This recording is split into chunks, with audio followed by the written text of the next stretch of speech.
Boulder, Colo. Minutes after North Dakota State's game-winning Hail Mary pass left the Bison 4 yards shy of a Thursday night primetime upset, Colorado coach Deion Sanders strolled into the postgame news conference more relieved than anything else.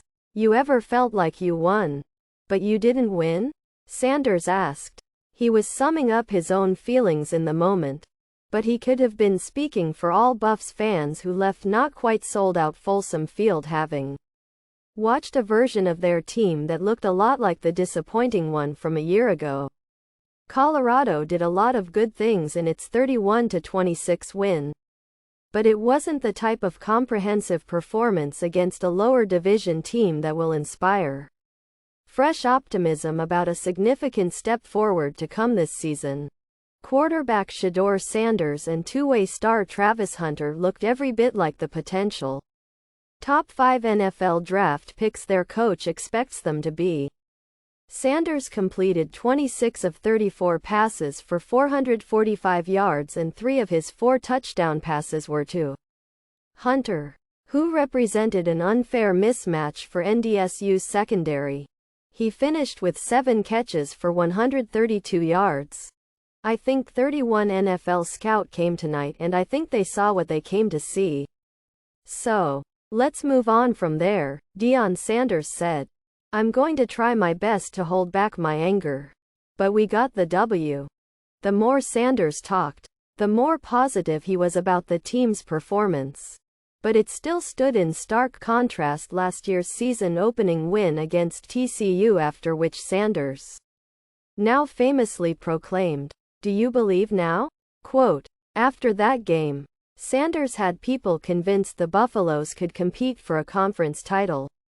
A year later, it seems foolish to use the first game of the year to provide a great sense of what's to come."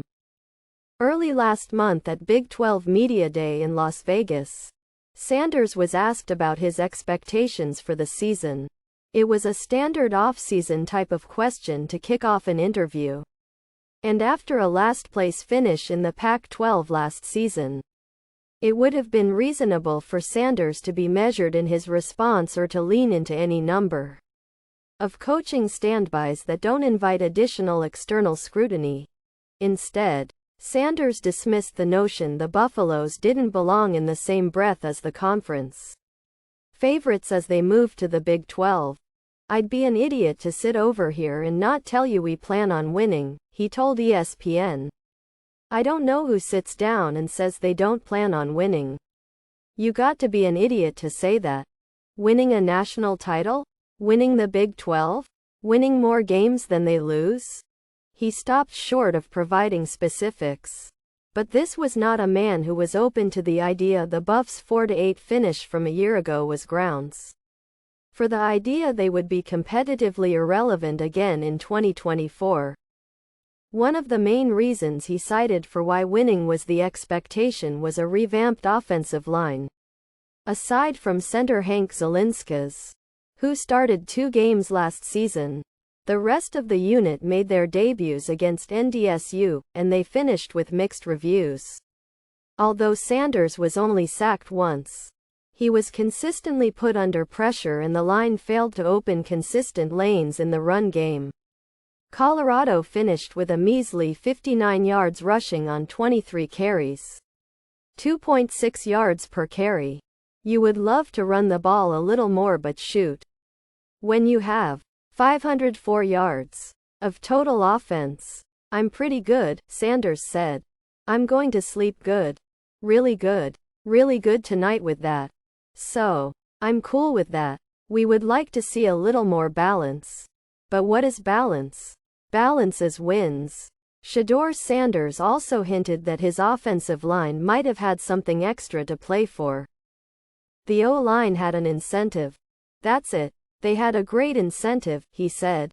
So, they definitely did what they were supposed to do today. So now I feel good. Sanders wasn't without his mistakes either, namely when it came to game management. After NDSU scored to make it 31-26, the Buffs converted a first down to their own 42-yard line that left 1 minute 41 seconds on the clock. The Bison had one timeout remaining, which meant if the Buffs ran 3 straight running plays, they could have wound the clock down inside 10 seconds to go before punting on 4th down, which might have ended the game. Instead, Sanders checked to a pass play on 1st down and took a deep shot that fell incomplete, functioning as an extra timeout for NDSU. Cover 0. Cover 0, and we have the best receiver room in the nation. So it's kind of disrespectful, Sanders said when he explained his decision throw the ball when NDSU took over at its own 8-yard line. It had 31 seconds to work with, which were almost enough to pull off a last-ditch miracle. NDSU's last-ditch Hail Mary was caught at the Colorado 4-yard line. It was something I definitely would learn from, Sanders said.